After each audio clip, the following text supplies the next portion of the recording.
active, I'm hoping. So let's begin with prayer. Dear Lord, we thank you again for bringing us together. May the presence of your Holy Spirit be with us to guide us into all truth. In Jesus' name we pray. Amen.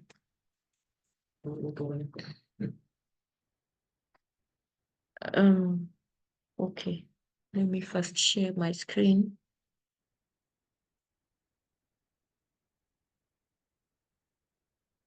So,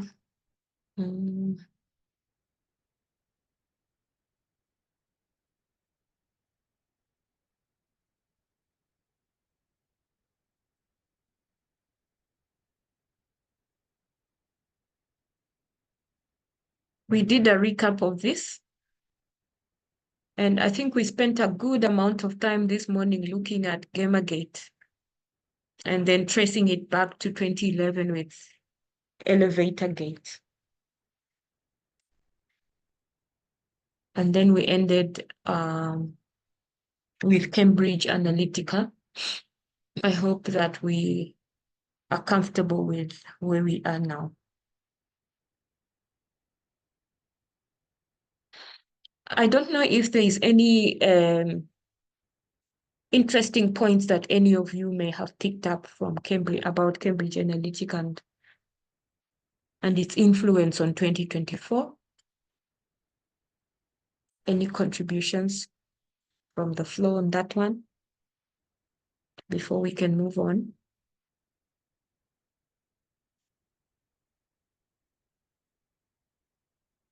Or at a prosit as a yes, Tato, go ahead. My question is, is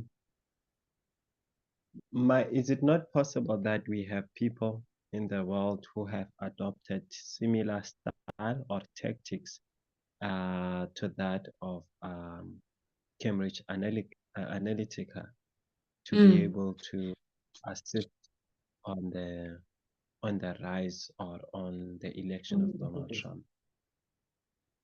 Yeah, maximum. I thought about that too. And it's just that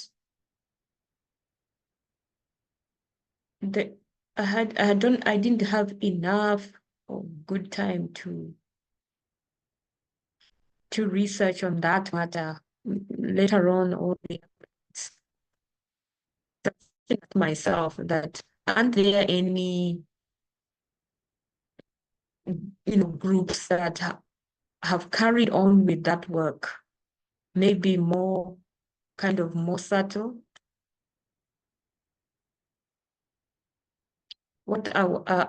How do we view this?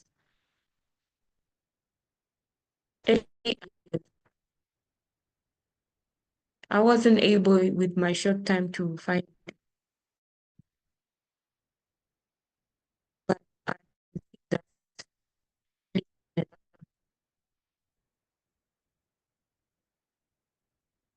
or we can pose the question and say, do we think that besides the points that we've mentioned, do we think that there's a connection between Cambridge Analytica, what happened then in terms of psychological profiling and micro-targeting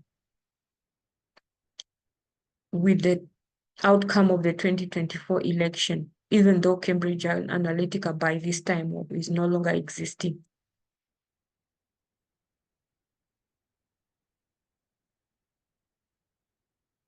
Or is the connection only indirect?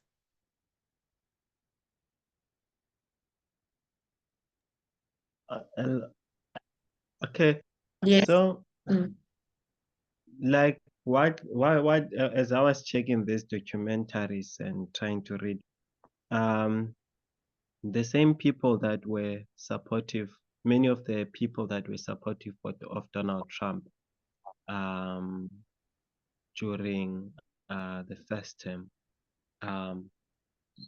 is the same people that may have been elected, that may have contributed to his election. And when you look at like the far right and January 6th, the rise of this manosphere. Like when you look at how they actually contributed to Donald Trump's first election, because of they were looking for a figure that was representing them, and they found one on Donald Trump. And they were the very same people who on 2021 who stood up and said, we will fight for a person who actually stands up for us, and who stands up for us and the values we have, and so on and so forth. And probably when it comes to 2024, you have that same shift, that that mentality did not go away. The fears of people did not go away. Instead, they build a way to be able to target them even economically, because what he promised them financially, it's probably not what he's delivering now, but he acted on the fears of the people because they feared um, the issue of the economy, and they wanted more. Instead, the more that which they wanted, even in the first term, because he ran in the very same ideology. I think it's the same ideology that he ran with even now. So probably it is connected because of it's the same fear that drove people to elect him in the first place. And then now being in, and him being seen as a person who is this strong man, many people thought, this is a good opportunity. And a gospel preached to one person, the other one preaches to another person, and then that's how or to vote for him. So I was just trying to think through that, and then seeing how all these pieces link together, as you can see how analysts and articles or writers are actually describing these events.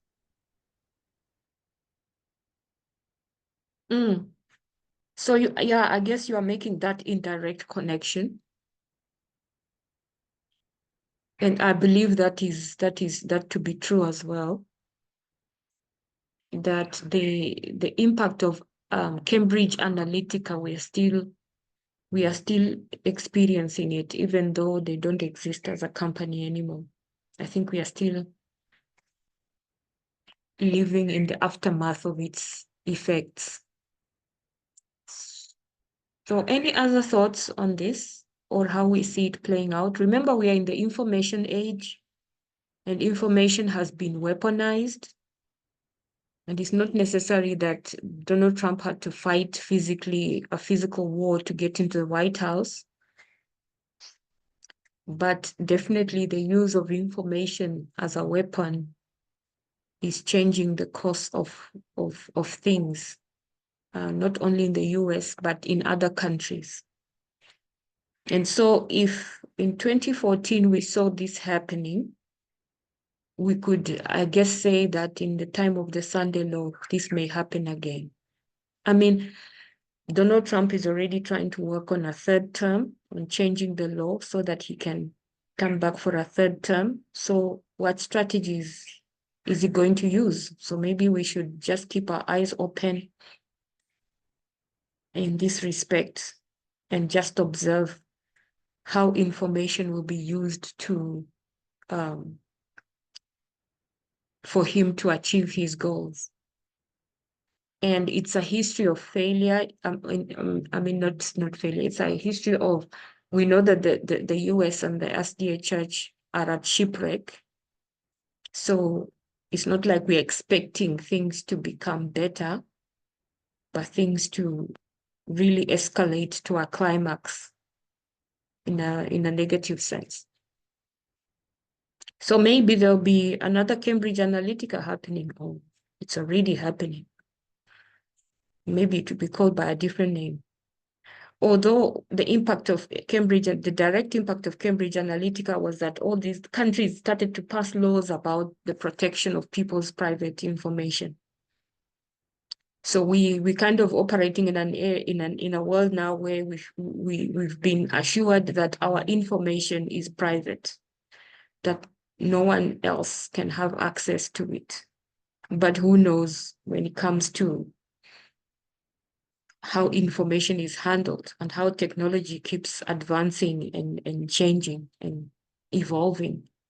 Who knows that there'll be other ways of bypassing those laws or those technological advances and for people to have access to information and have the power to influence the minds of people. So if anyone has any thoughts on or any information on this, to please be free to share.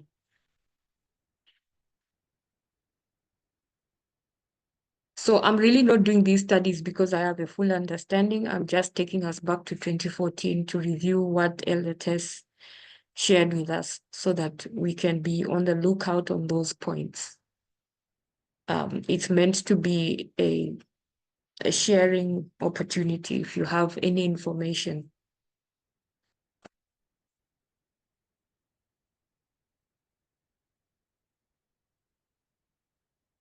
Some of the points you can make a direct connection to 2024, but others I have not really found anything for now.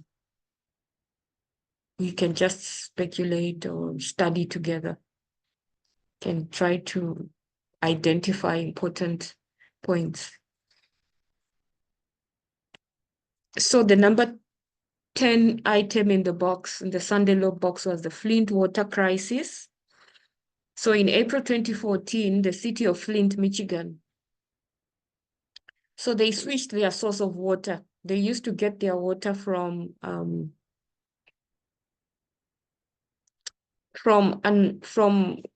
one of the nearby cities. So they made a decision to switch to the Flint River, which was contaminated with lead and other chemicals. And the effect of this is that people started getting sick, especially children. Does anyone know the effects of lead on health?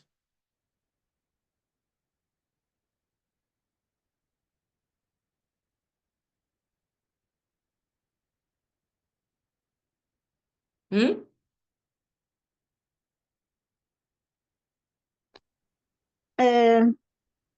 Hello, Yes, Elder. go ahead. I think we should have been explained what is lead, and then maybe Okay, I myself I don't understand what is lead, although there's okay, yeah. okay. So what is lead? Lead is a metal, just like you have iron, aluminium. Hmm? So many of the pipes, old pipes that were installed to bring water to houses were containing lead.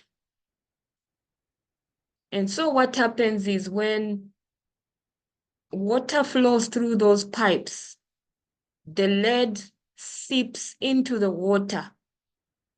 And then when people drink that water, the lead gets into the body.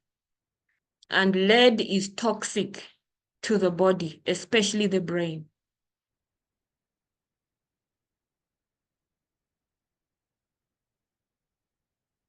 So I'm just trying to look up a quick reference. When somebody gets poisoned with lead, they can get abdominal pains, constipation, difficulty concentrating because it goes into the brain. They have fatigue. What What else? There's even specialized ways of treating it. It can cause peripheral neuropathy, damage to the nerves. And also it can damage the kidneys. People who work with batteries, people who work in refineries, who handle paint, or work in smelters, you know, there are some occupations that expose people to lead. So lead is a toxin in the body.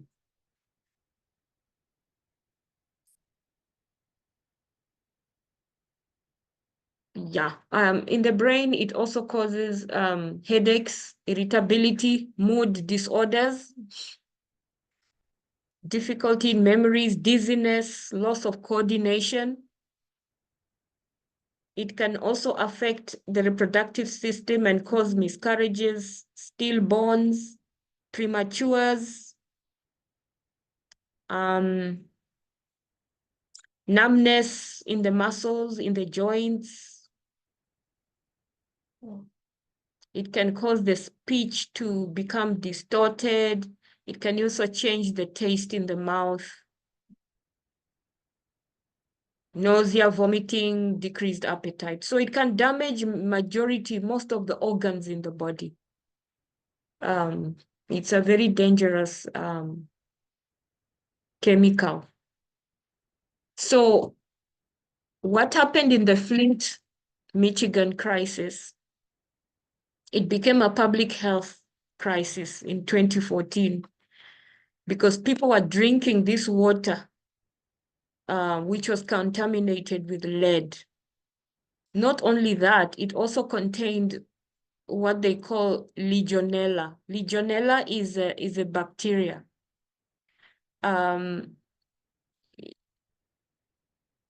So this bacteria, it causes a disease called legionellosis.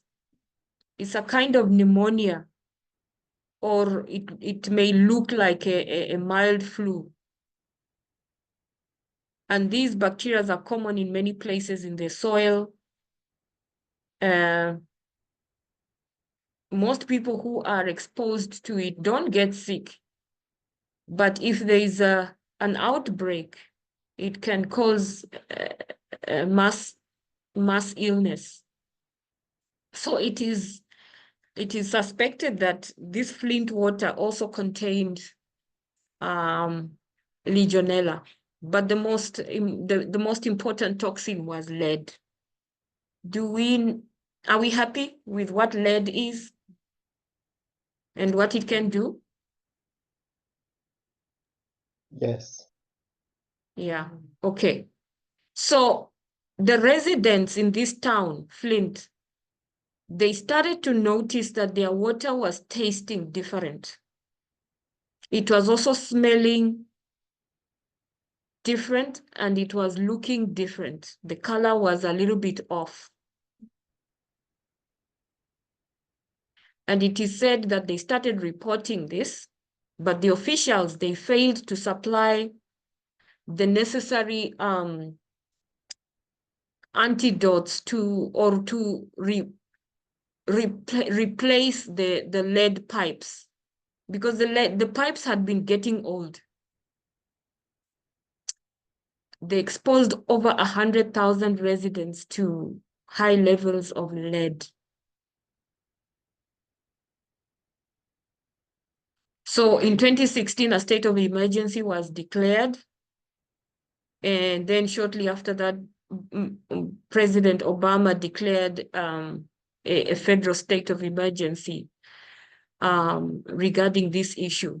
So they're saying that to date, about 14,000 children were exposed to drinking lead with water with high levels of lead. And what this condition can do to children is cause them to have a low IQ. So they become mentally retarded, intellectually dysfunctional. If a child is growing up and their brain is growing, and in that vulnerable state, they consume lead, it can affect their brain. The brain will not develop to its fullest potential. It causes also other physical impairments in children. There was an increase in the incidences of Alzheimer's disease and Legionnaire's disease. I think it is said that some people even ended up getting cancer. So it was a terrible, terrible public health disaster. And I think Julia Roberts may have acted in a movie depicting the events that took place in 2014. I'm not sure, but there might have been something like that. So 15 criminal cases were filed against the local and state officials, but only one minor conviction was obtained. So up to 2024, the victims of the water crisis were awarded a combined settlement of 600 million, with 80% going to the families of children affected by the crisis. So about 600 million for about 100,000 people. It was very little money that was compensated. The majority of people living in this town, okay, it has a very high proportion of black people. And there is voices that say, because it was a black town, the negligence of the officials is because perhaps they didn't really care much about the residents.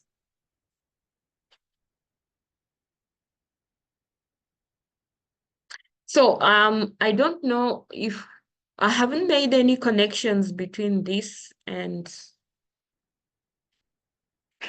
2024 and now going forward. Does anyone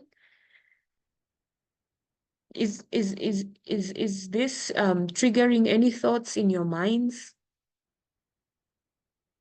Pollution, people getting sick. I mean, we are living in the last days, surely. I mean, seeing that I'm working in the health sector, it's crazy. I don't know if it's because of where I work or it's the same everywhere, but we are getting, the hospitals are overflooding with sick people. The numbers are not going down. They are escalating. Lots of people with tumors and unusual diseases that could be associated with pollution, but because there is no, not our public sector is not strong enough to investigate every single case to determine if they are connected with pollution, we can't really say that it's not a factor.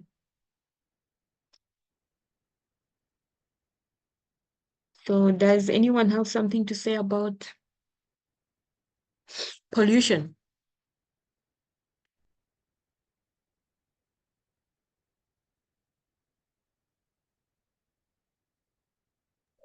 One thing that I get about it's not about pollution. It's that Donald Trump he seized the opportunity because he also went to Flint, Michigan, and then he was very vocal and then blaming the government that the it was the government's responsibility that people got sick. You see, so he seized on that opportunity. Where else you had a black person in the in the White House who also did little to assist the people. You have this Donald Trump coming up as a hero or someone who's gonna stand up and fight for them where else Obama was not. You have a Republican who's going to come and fight for them, where else Democrats were not doing anything to assist them. Why was the water source changed in the first place? Why did they not say anything in the first place? So he came in to you know, to people who were actually in need of a voice, and he became that kind of a voice to blame the government. So I think he seized the moment and acted upon that moment. So yeah, with 2014, with 2024, I don't know the connection that much, but Donald Trump was there and he acted on that opportunity. Yeah. Thank you for that. Tina?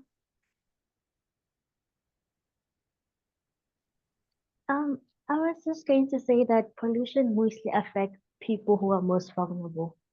All of Mm-hmm. this affect people who are most vulnerable, people who can't afford to go to public hospitals, people who don't have medical aid, you know.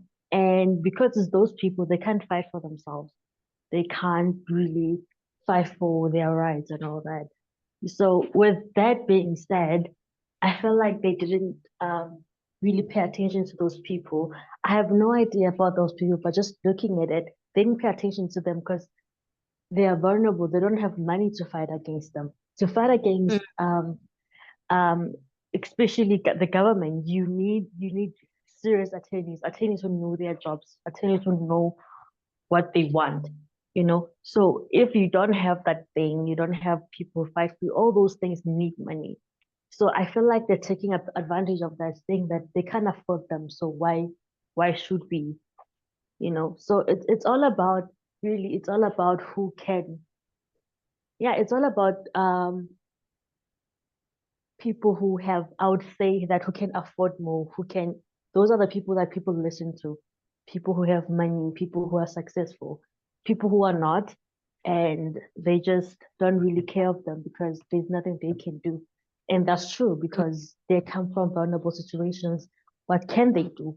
Nothing. All they can do is just to drink that water and hope for the best. Mm.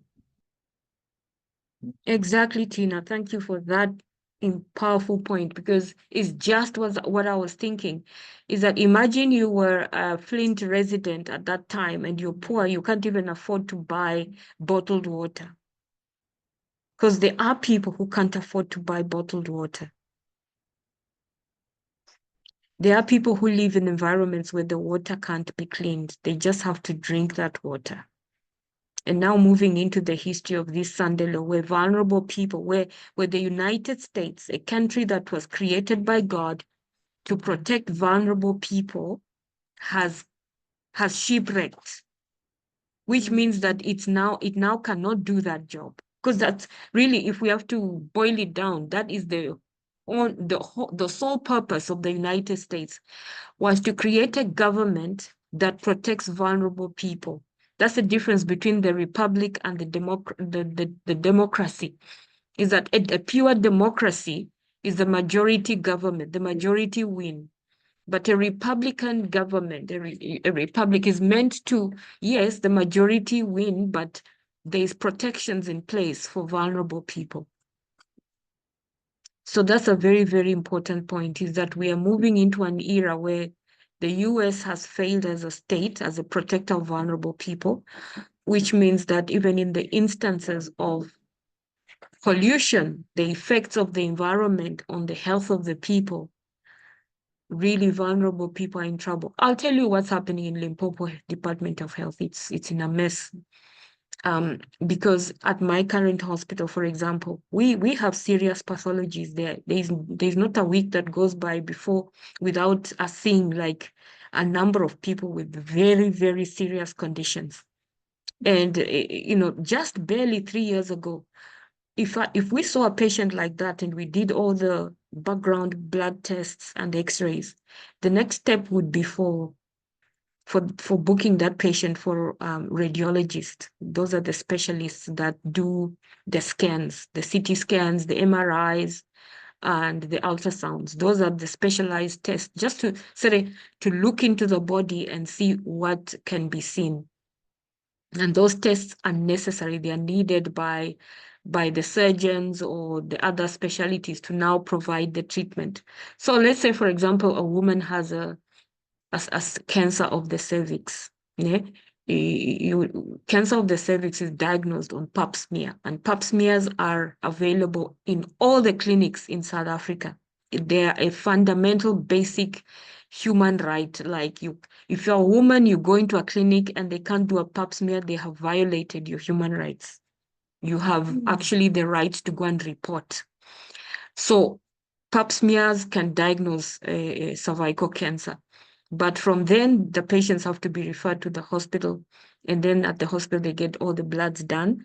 And then the surgeons, before they can go in there, or the what do you call them? The oncologists, the specialists that treat cancers, for them to start the treatment, that patient has to be done an ultrasound, and sometimes they may need a CT scan. We've had a number of patients die because they are waiting for an ultrasound to be done. Okay, so basically they come to the hospital and then they get referred to the radiologist, which is like 2 hours away, to do what? To do the CT, the ultrasounds or whatever. And just 3 years ago, you could get a booking within a month or two. But now in 2025, for a patient to get an ultrasound booking, I can tell you we've been on a waiting list that goes back to 2023. Now, when patients are coming to our hospital, we are encouraging them, if they have money, to go to private. So when they go to private, the ultrasound is done for 2,000 Rand.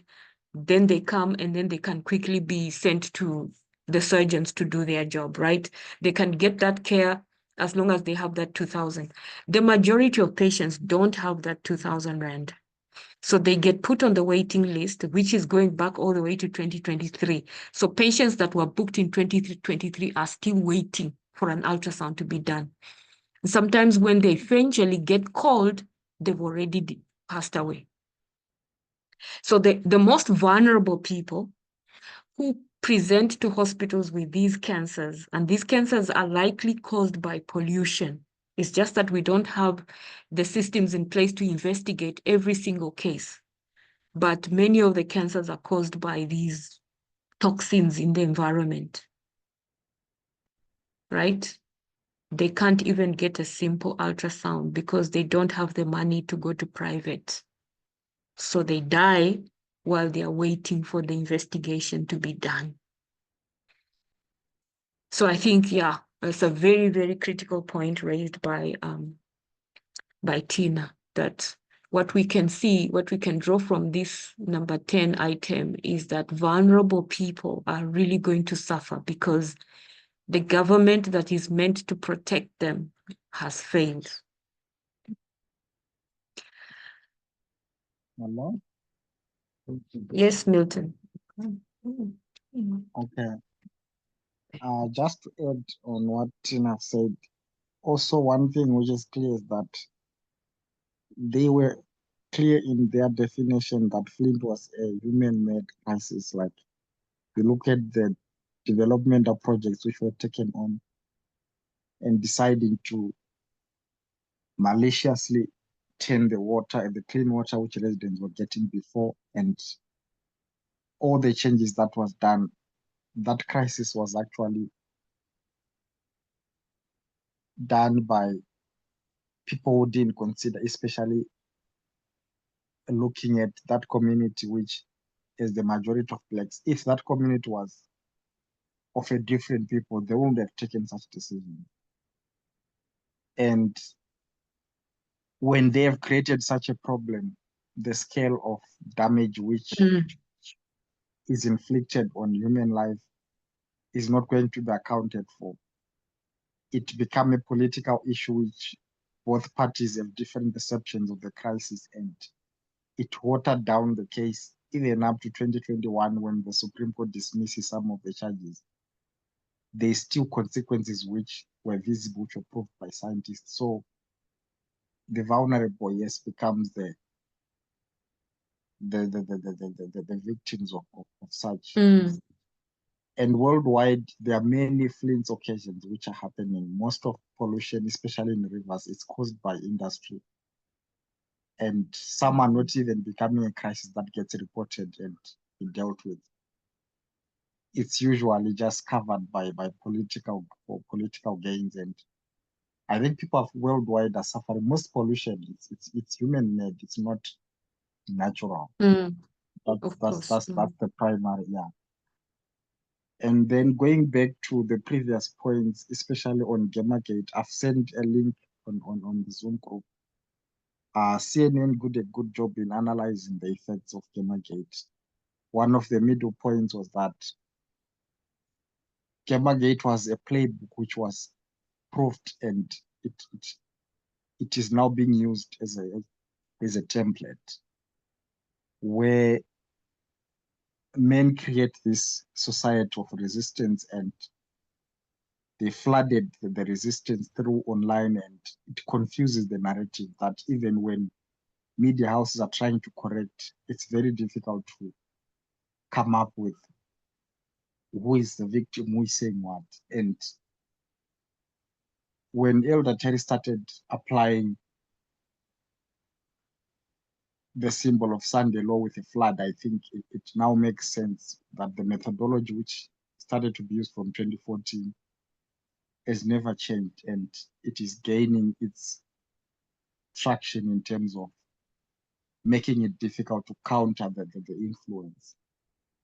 So I think the aftermath of Gamergate, we are still living through it, and it's the same method which on a political scale is being used to just flood the online with resistance, and it makes people confused. And the victims will be the narrative, those who buy the narrative like of Trump. And usually there is no genuine case. When you look at Gamergate, it was an anti-equality and diversity stance. When you look at it at a political scale, the theme is actually the same on different issues. And it's just the methodology which is used which makes it difficult to counter and to deal with it. So I think, yeah, we are still living through that. Thank you for sharing that. Yeah, so if you're a vulnerable person because of poverty or because of your gender, your age group, or your sexual orientation, yeah, things are going to become tough. And I mean, the picture that I'm painting is describing a situation in South Africa, which is one of the best economies in Africa. So if it is happening like this in South Africa, imagine how it is in other African countries where there are no systems in place to protect vulnerable people.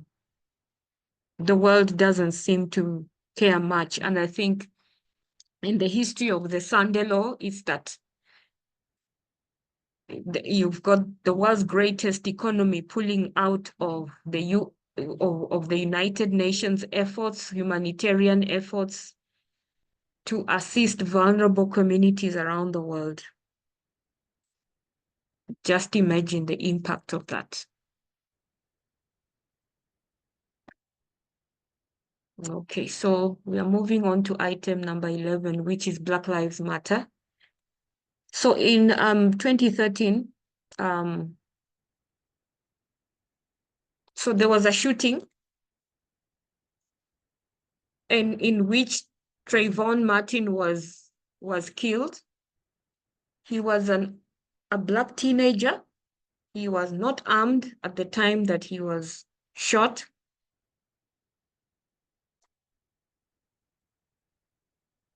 So I just want to pull out the page. He was born in 1995.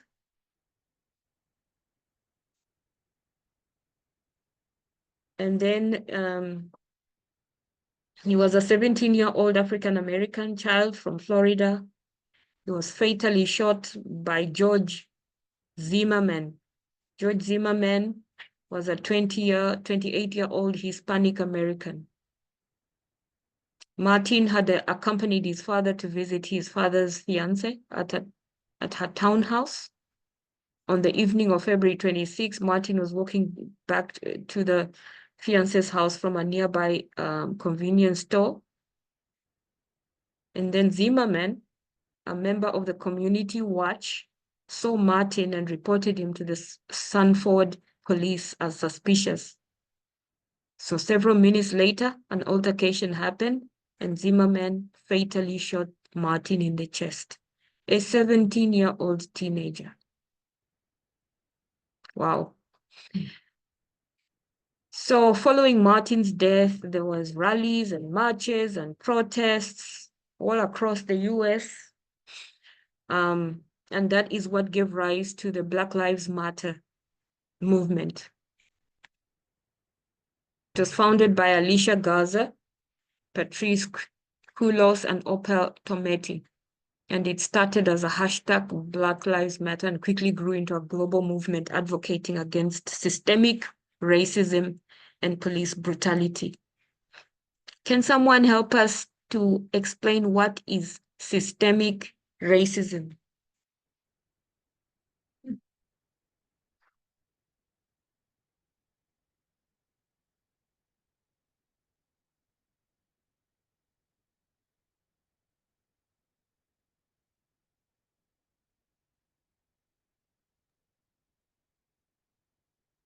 Sometimes also called institutional racism.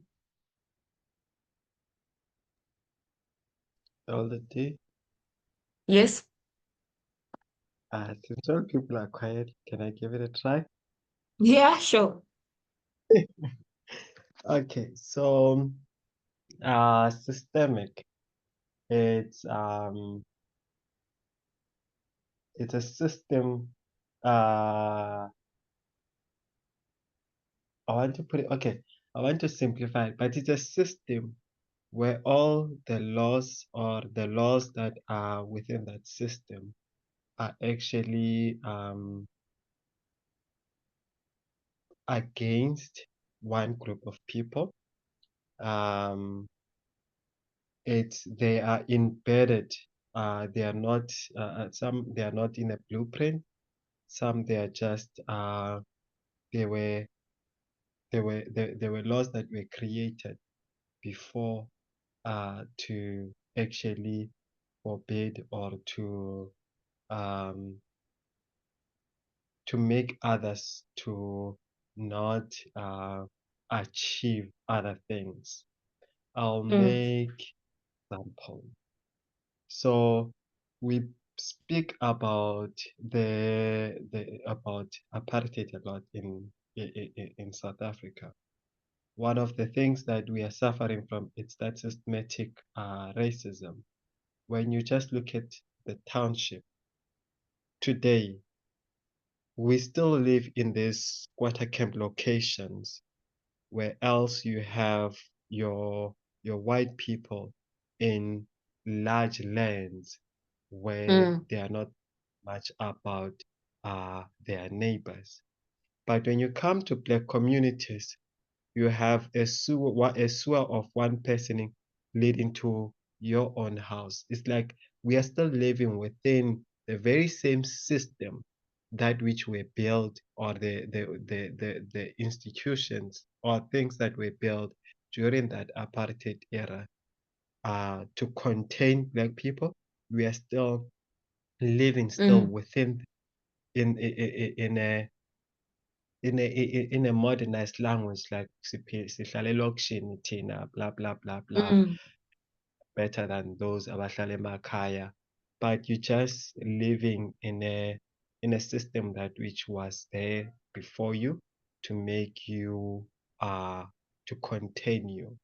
So I think it's the same thing with the police system within the United States. There were laws that were there where a black person, whenever it's seen, they are seen what as a gangster, or they seen as a threat to the society because of how Mm, they walk, how they dress. If you see someone who's dressed in a certain way, he's a gangster. mm, That's the same thing that has led to the many killings of Black people within the United States. yeah. It's because that systematic racism that is there within the police force. Where else there were, I think there was cries that why is who Biden, why does not he want to defund the police? Because of he Mm, did not to lose the majority of the people who were actually supporting him by defunding the police. The police are funded more to actually contain abantu abamnyama. So we can say a mm. lot because it's the same thing that you will see also in reverse when you speak about sexism. But because you are speaking Mm. about race, it's that I think that's what you actually see.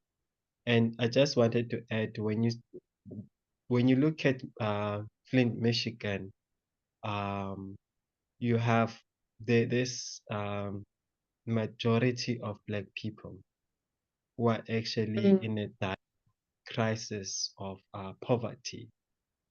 And in 2014, you have the very same thing of Black Lives Matter because of this. So you have this issue of racism still being part and parcel of this or being addressed or not yet addressed and still failing to be addressed. So we see racism being the issue. Thank you so much. That is a very correct definition. And you can trace back systemic racism to slavery. The systemic racism is the slavery that has gone underground because it was declared illegal in 1865. But it never went. It came up again as Jim Crow. Then it came up again during the civil rights movement with the oppression of Black people. And now it rears up another head as systemic racism within the police sector in the US, where they're profiling people, psychological profiling of people. That when you see a male person of African American descent, they're most likely to be a criminal, a drug addict, or a drug peddler or some petty thief or whatever. So this is the mindset that led to the shooting of Trayvon Martin and many, many other young Black men. The mass incarceration of young Black men in America, it stems all the way back to slavery. So I wanted, in order to understand to help us understand systemic racism, I wanted to also remind us that racism, there are different levels of racism. There are 4 of them. The first is internalized racism, or on the other side of gender, we call it internalized misogyny. On the side of race, it's internalized racism, where I have negative feelings about myself because I'm Black. So I have a belief that I cannot make it because I'm a Black person, or that I don't have certain abilities. That idea of Blacks, we are cursed. We don't know how to manage government. We don't know how to manage money. We are corrupt. And look what ANC we've done with the years of freedom that we've had.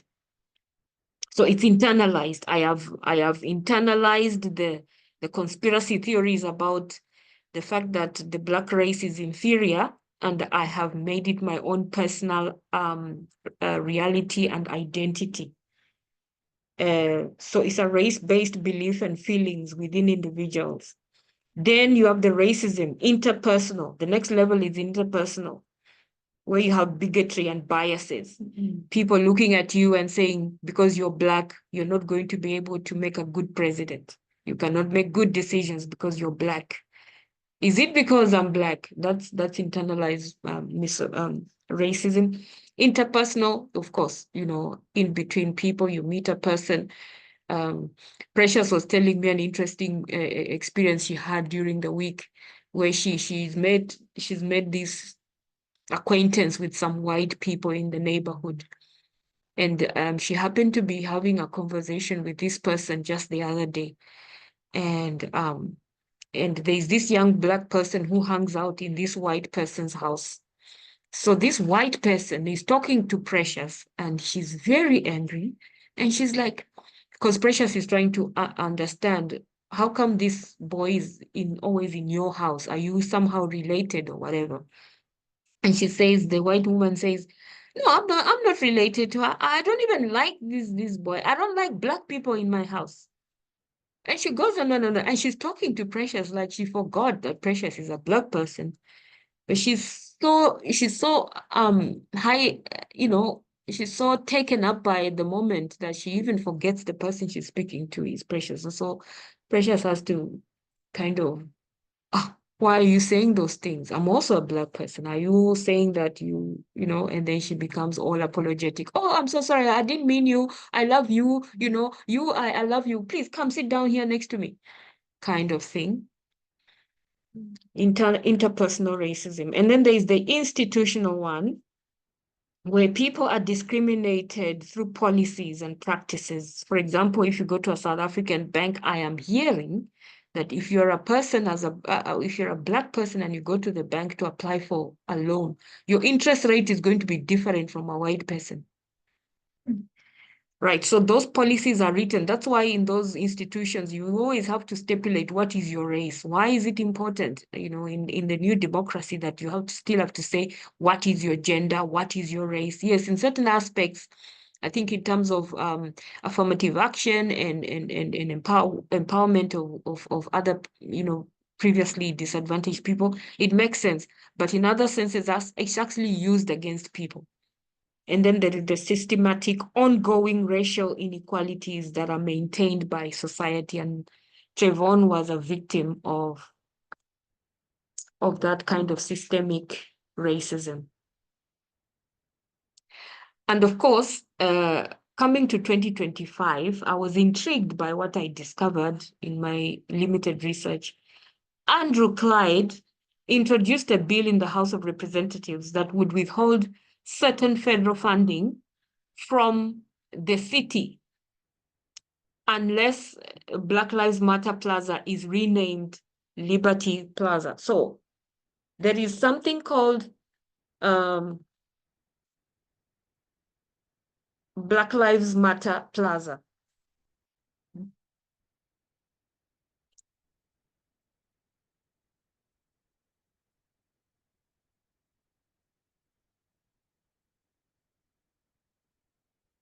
So Black Lives Matter Plaza was a 2-block long pedestrian section of 16th Street, New York, in downtown Washington. 16th Street, NW, in Washington, D.C.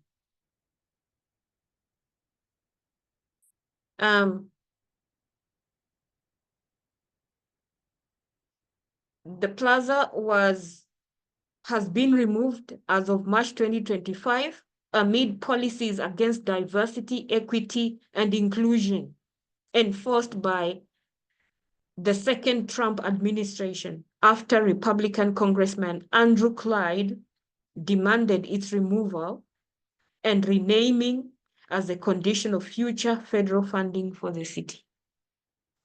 So this memorial was raised up for all the Black lives that have been lost due to systemic racism as a memorial. And one of the very first moves that this Trump administration has made is to remove it and rename it Liberty Plaza. In other words, they want to remove all reference to Black Lives Matter from any official publications.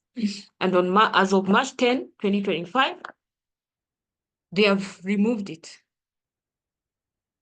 And Mayor Bowser states that the removal was a result of threats of encroachment from both Donald Trump and the Republican-controlled Congress. So they've threatened the city and told them they will withdraw the funding for the city if they do not remove Black Lives Matter name from that plaza and rename it, call it something else. They don't want any reference to any lives that have been lost, any young Black lives that have been lost because of systemic racism. We know Donald Trump is very, very busy right now, with his conservative mindset and his drive to make America great again and to sideline minorities and vulnerable people. Yeah, but this is to literally scrap Black history and to suggest the things that have happened to Black people did not really happen. It's a tragedy, very bad, very bad. But yeah, so in 2014, we saw that this Black Lives Matter movement becoming active, and then we see its symbol being taken down in 2025. Any views on this one?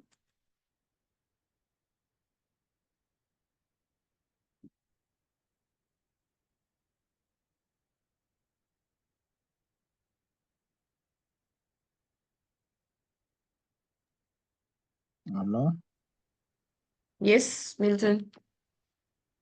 I think this is also in line with other policies which Trump has been pushing in terms of reforms in education and trying to remove, especially history that points what has happened. We've seen this. I heard there's a museum also which Black history has been portrayed in a way that was so informative, but the arguments being made about it as promoting a narrative of one race and discrediting the other. Even white people find it very strange to say, like, it's not things which are being like written out of like presumption. These are facts of what history has told us or what happened. Just it being mentioned in a way or portrayed in a way that is so vivid and clear to keep the record. That's the crime that history has done, which Trump is saying we cannot continue to perpetuate such a way of portraying. I don't know what's the problem with just the facts being put there. And we know the Republicans are pushing to make sure that all those imageries and portrayals, they find them so provoking that they are not willing to just stand by the facts. And I think it connects to this whole idea of mounting a resistance in the form of a victim and confusing the narrative and want to. It's difficult now when they attach funding to such because Yeah. these are institutions which also have funds and all that. So when funds are attached to such, it becomes difficult to even like stand and defend against those policies. But it's a lot happening against what has happened to blacks, which is trying to be covered and say either nothing is going to be said or someone is going to redefine what happened. Because if they can cover what has happened, the facts, what will be the story after that? Or maybe nothing is going to be said. Like in schools, either they don't want to teach what happened to blacks anymore, or we don't know what will be the alternative. It doesn't make sense. Mm. Yeah, thanks for that comment. So there is there is moves to erase Black history. And of course, that shouldn't catch us by surprise, because America is a glorious land. It was meant to bring all the races back together. After the dispersion at the Tower of Babel, America was created to bring the races back together.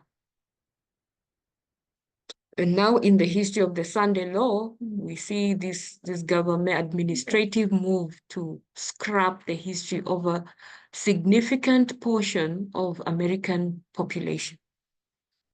Strip them of their history so that they don't know who they are. And who knows what can happen to them if they lose their identity or lose the right to express their experience to the world. Yeah. Okay, and then we come to this interesting point. I don't know if Tato Mashego is here, because he did a study yesterday which touched on this point, and I think he's not here, but anyway, we will try to dig into it. So in 2014, point number 12 that we locate in the Sunday Law box is the incel movement. So incel is a term associated with a mostly online subculture of people, racially diverse, but mostly white, male, and heterosexual. They define themselves as unable to find romantic sexual partners who, and then they blame and objectify and denigrate women. To objectify, can somebody remind us what it means to objectify a woman?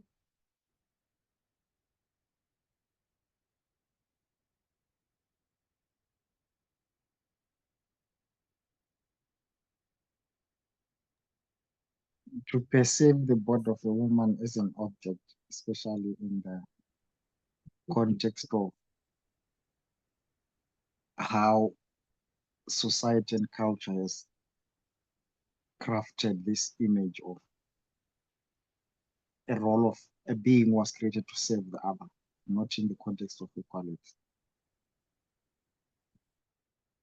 Yes, so ascribing the value of a woman to just her body.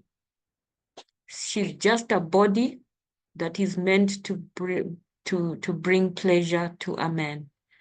There is no brains there that you need to interact with. You don't need to worry about having an intellectually stimulating conversation with a woman as a man. All they care about, these incels, is that a woman is just a body that is there to please them. They only interact with as far as the body is beautifully made and structured. So the value of a woman is only in terms of her body and the pleasure that it brings to a man. That's objectification of women. So in a patriarchal society or community, a woman is all about her body. The value that she brings into a relationship is about the body. It's not about the fact that she can be an intellectual partner with equally intellectual strength, and that a powerful alliance can be achieved through a relationship of two powerful minds, powerful or not, but two minds working together, addressing the challenges not only in their lives, but in other people's lives to bring solutions.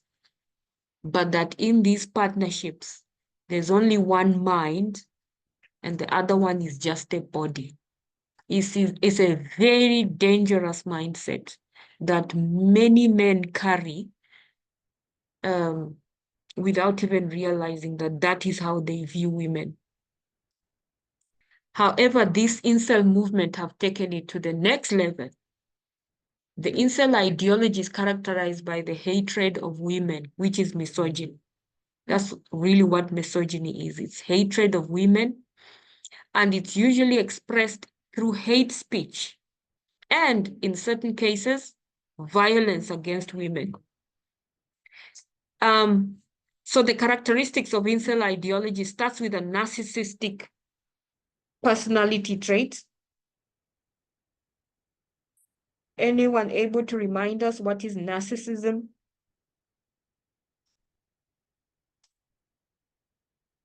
We've looked at this multiple times.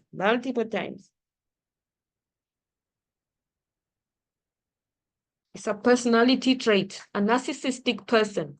What character traits do they display? Anyone remember?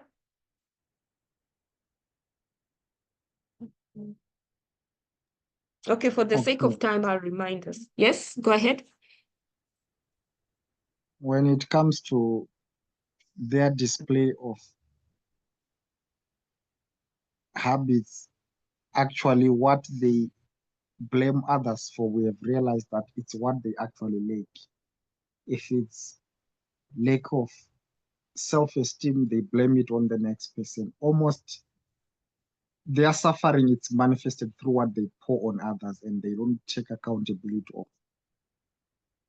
actions. And even when these things are being addressed in terms of acknowledging, they tend to be more violent and resisting to look inside and want to value their esteem based on what they perceive from outside. So in the context of a relationship, men suffers from failing to acknowledge their or lack of or weaknesses, and they throw it on the next person, usually, which is a woman, and push that narrative that I am the victim and they don't want to listen to me also. Yes. So a narcissist, from what you're saying, a narcissist is a person that has an exaggerated sense of self-importance. They have an excessive need for admiration and a lack of empathy for others. Narcissists are very dangerous people. They only think about themselves. And as Milton is saying, when they observe a weakness in themselves, they extend it to the next person. They project it to the person that is their victim. They tend to victimize people. So this whole incel mobilization, it started with a man called Elliot Roger. So Elliot Roger was a man who went off and killed a bunch of women. Rogers, his father was British, his mother was Asian. So growing up, he had this complex, and his parents were highly connected in the movie industry. So they were quite well-off people, and he grew up exposed to people in those circles. But he had a complex of himself. He felt that he identified as European, but he felt that he didn't really exactly fit in because his features were half a European, half Asian. So you could see that he's not really fully 100% a white person. And he had issues with that. It caused him to become withdrawn. It caused him to have some characteristics that bordered on autism, although psychiatrists have ruled out the possibility that he was autistic. He was not. But growing up as a child, in school, he was teased and all that, and he grew up to become a very bitter teenager who felt that that girls didn't like him. And the way he responds to that is not like how ordinary people should respond. I mean, if I'm in an environment and you're a girl and boys don't like you, you don't go off and kill a bunch of boys. But that's what he did. This hatred in his heart grew and it sprouted until in 2014, he went on a killing spree. He ended up killing 6 people and injuring 14. First, he killed his 2 roommates and his friend in the apartment that he shared with them by stabbing them. And then He drives up with some guns, semi-automatic pistols in his car, and drives down to a place called Isla Vista, and he starts shooting randomly at women because he hates women. These women have rejected him. They are not accepting his proposals. So he's going to kill them, and then he's going to kill their boyfriends and their partners as well. The reason he's killing the women is because he, up to that age, he had never had a girlfriend and he had never been in a relationship. He couldn't initiate a relationship. So he blamed women for perceived injustices, saying women are evil. Yeah. So this killing happened in 2014. And while it was a terrible event that was condemned by the mainstream world, there are now underground voices that began to idolize Elliot Rodger. And that is where the incel movement began. So they are men, mostly white, mostly heterosexual, who using online platforms to share ideas and share their hatred of women with each other. They've created these platforms where they can abuse women verbally, using hate speech, using violent language against women. And this following, they are really admiring Elliot Rodger and following his ideology. They really hold him in high esteem. They threaten to rape women, threaten to punish them. So that's what the incel movement that started in 2018. Before Rodger went on a killing spree, he sent out a 137-page manifesto about his personal struggles and frustrations. He's an icon in the incel and manosphere communities. So the whole manosphere culture that we looked at yesterday and the whole incel movement really started in 2014. And now you have a subculture of men who are hostile toward women, sexually objectifying women, lots of misogyny, self-pity, self-loathing, racist, even blaming women and the sexually successful for their situation. You know,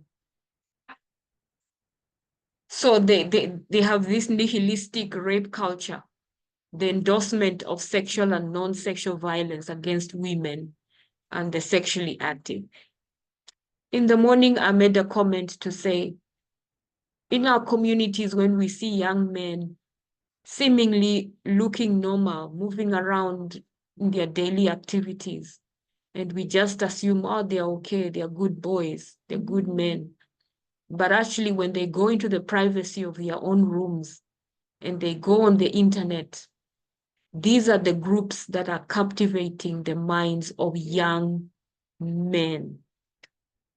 It's incel groups, it's manospheres, different versions of it, misogynistic groups on the internet that are appealing to these young men. And that's what is so scary about the time we are living in. Many young men are drawn into these groups. So it's just by definition, the manosphere is a varied collection of websites, blogs, online forums promoting masculinity, misogyny, and opposition to feminism. They are claiming that they are the true victims of feminism. Feminism is a movement. Women are really the ones in power. And so they have to come up and try and protect their rights. These men's rights movements and activists and insults, men going their own way, pick-up artists, fathers' rights groups. Incels are involuntary celibates, by the way. What that means is that they would like to be in relationships, but girls are not attracted to them. So at least that's how they view things. So the specifics of each group may conflict, but generally, by and large, they are united in the belief that society is biased against men due to the influence of feminism, and that feminists promote misandry, which is the hatred of men. They have accepted the ideas of the red pill, as you know, Tato explained last night, right? Yeah.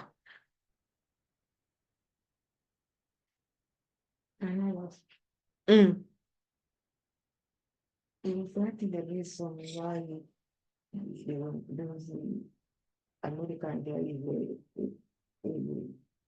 a suggestion of parents to stop buying the smartphones because they put young people in many scams which are going on internet. Okay, so there's a question.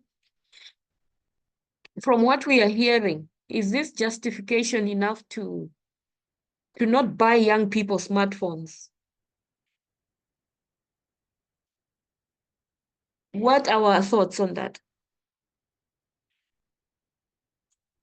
Should smartphones be restricted? If you had a teenage son or a young son, young adult son, how are you parents doing it? In these days, things are so hard. And you cannot buy a smartphone for your son or your grandson, and friends will give it to him. You cannot hide that thing up unless somebody himself must, he must know.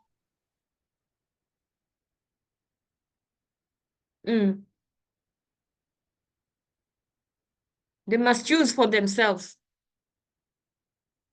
If you withhold the cell phone, at school they will get access. Yeah, Doreen, I agree with Hello. Lillian. Sorry. Yes, I Tina? was saying I agree with Lillian. I remember there was a point where Facebook was getting popular.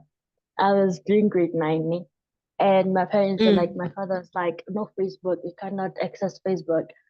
I was like, okay. And then when I went to school, I did access Facebook, and actually I wanted to do it more because my parents did not want me to do it. So with teenagers, the minute a parent says, do not do this, they ultimately do it because they're told specifically not to do it. So I feel like people who say that I'm not gonna give my child a phone because I'm protecting them from the world or something, you better just lock your child in a room and not allow them to see other people, and that's wrong. Because if you let them out, they'll make friends, they'll talk to friends will tell them about this, they will actually hide it, they will have them, like they will have means of accessing it, and they will learn more and do more damage unless you just teach them, okay, you have social media, you should do this in order to protect yourself. This is the type of mentality you should have, educating them, other than just saying that I'm not allowing you to be on social media. That's Children will go there. They will just go for the fact that you said they shouldn't. They'll just go. That's the hardest reality. It is like that. It's the reality. It's like taking a child and hiding them in the house so that they don't go out to the shopping mall because they might meet some other people and become friends with people you don't like. The reality of our existence today is that life is online. It's like hanging out in the township. And we all know you can't lock up your teenage child in the house. Any other thoughts? And for how long can you protect them or keep them hidden? What about their right Hi, to choose? Hi, Yes. Elder G.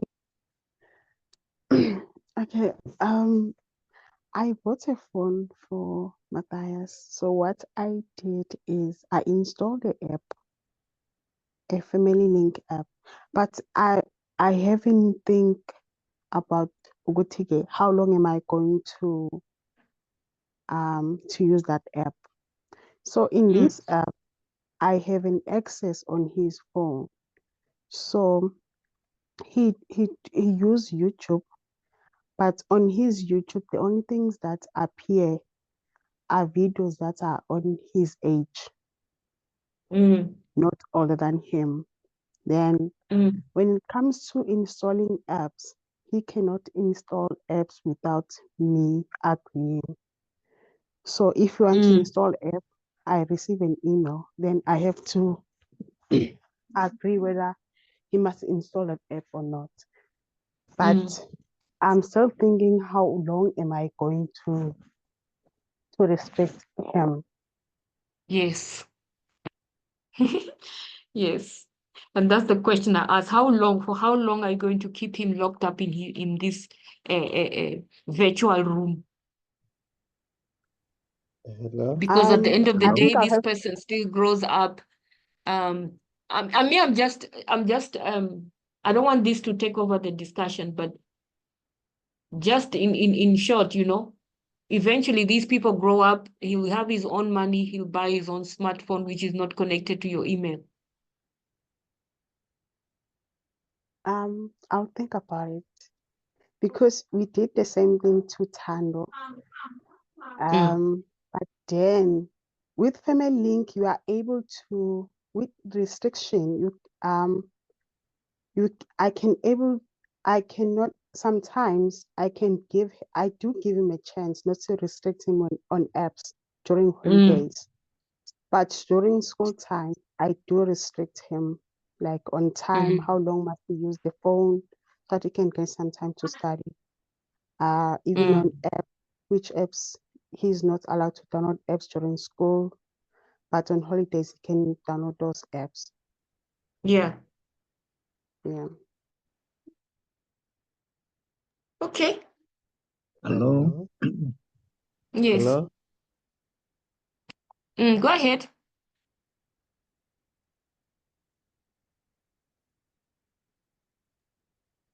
Who's talking? Okay. Please go ahead. Oh, Melton wanted to say something. I will start first, then he will follow. So, I think as teenagers, they are at a stage where they are given a red pill or a black pill. It's the choice that they to be making, either to take the red pill or take the black pill, you see. So that kind of restrainment to them, it lies solely on them. I think that's where now, as parents or as people of age towards who are younger, we need to see how they are going to be responding, because they are going to be making choices for their lives, and um, either good or for bad, either to take the side of God or reject the side of God. And that's where currently the state of the world is, with many young people either taking the side of God or rejecting the side of God, either wanting to take the red or taking the black pill. So it's solely now on their choices.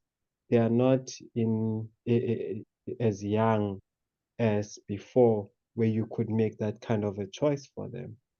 There is no way that you can make a choice for a teenager, because they will either make their own choice, you like it or you don't like it. So it means that Lindelof is just delaying the inevitable. Sooner or later, those boys will have to make their own choices.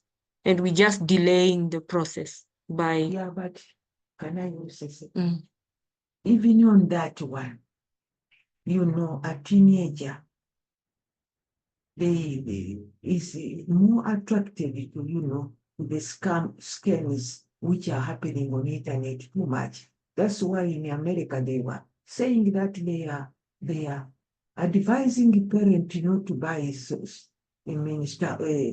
smartphones because of that.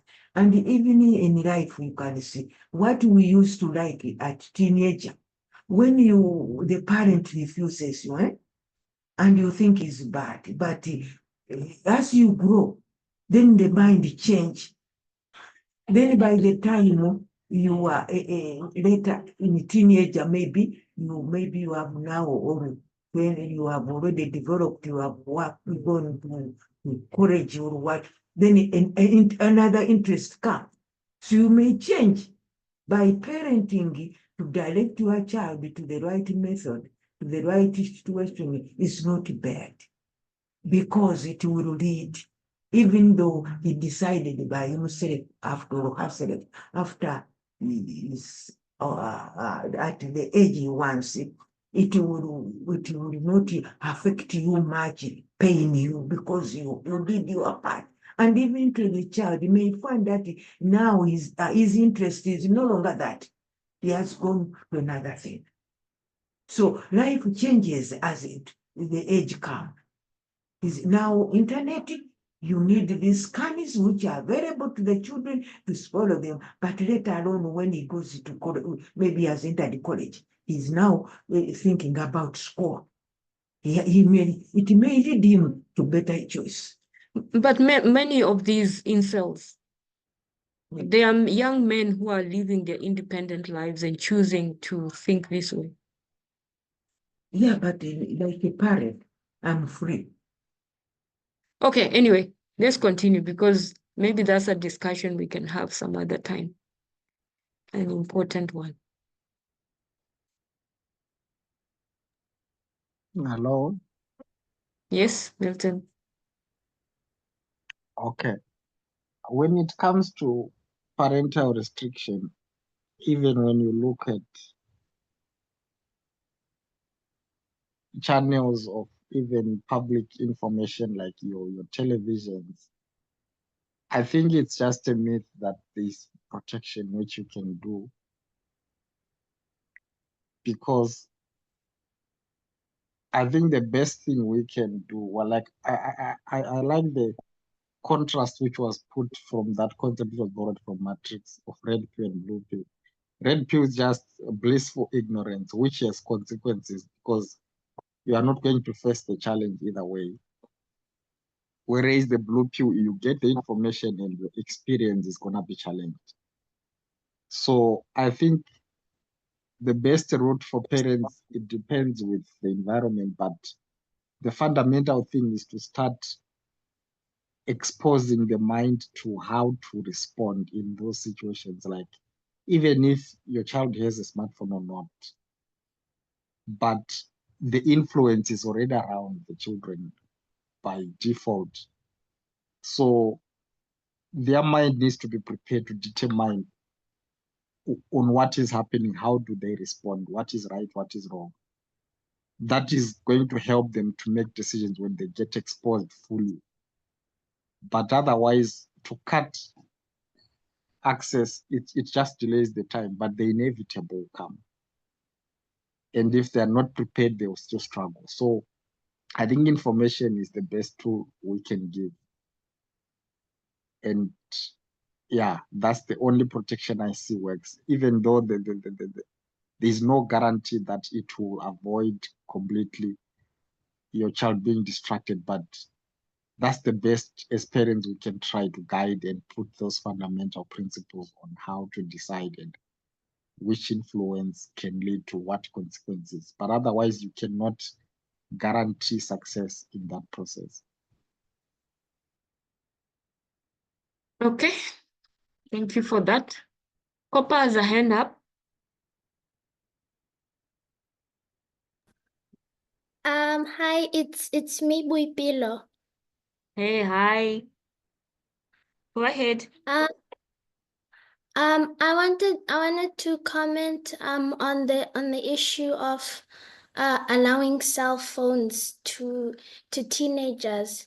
With my experience, my parents like they put an app on on my phone, like which would track the stuff that I watched and downloaded on my phone. But then as time went on, then we had like discussions where we would both put our points forward. But then at the end of the day, the decision would be mine. And then the consequences of that decision that I made, I would have already known like the advantages and disadvantages of it. Yes, and I think that's what Milton is also trying to say. At the end of the day, the child makes the decision. And I think that maybe I shouldn't think. What's more powerful is to equip them with information rather than working on restrictions. I think well, let me not say anything. Let me not say. Because maybe restrictions have their place to their role, but the thing is that you cannot keep your children away from the world. They're in the world already. And we've seen instances where people discover things when they're older and they're overwhelmed by their discoveries. So I think the most important point I'm picking up here is education more than the restrictions, though they can be factored into the equation. But that's just my thoughts. It's not the gospel truth. I think everyone should determine in their own minds what they are going to do, how best they are going to approach this.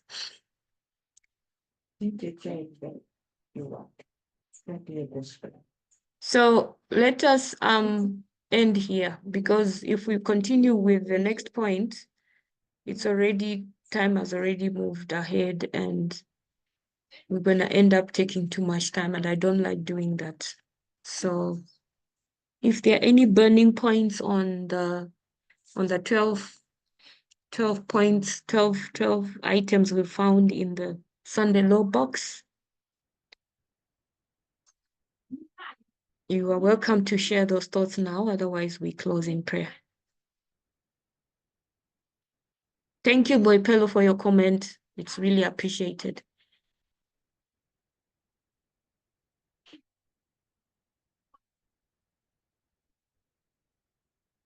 Okay.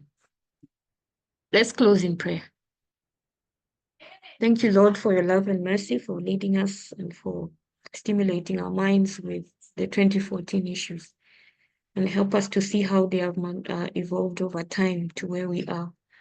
And help us, Lord, to always make the right decisions in our lives, even over those things that we are not so sure about, that we are confused about.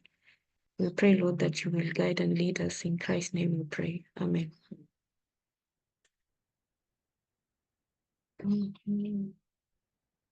Thank you. Over to you, Tato. Thank you so much.